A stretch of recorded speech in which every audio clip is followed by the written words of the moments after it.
Ruotsalainen Etyj-tarkkailija vapautettiin terveyssyistä. Itä-ukrainalaiset separatistit ovat vapauttaneet siepatun ruotsalaisen Etyj-tarkkailijan terveyssyistä. 7 muuta tarkkailijaa on edelleen vangittuina.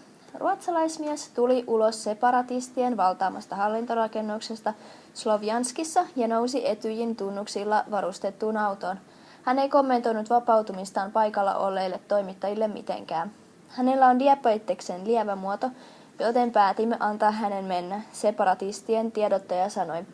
Hänen mukaansa ruotsalainen on ainoa tarkkailijoista, joka toistaiseksi vapautetaan. Venäjämieliset separatistit sieppasivat perjantaina Slovjanskissa 8 Etyj-tarkkailijaa ja 5 heitä saattanutta ukrainalaista.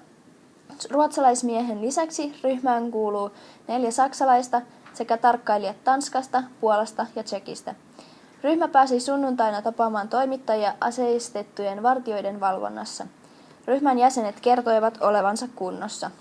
Separatistijohtaja Vyacheslav Ponomarjov sanoi aikaisemmin, että ryhmä vapautetaan vain vaihdossa, jossa Kiovan vallanpitäjät vapauttavat venäjämielisiä militantteja.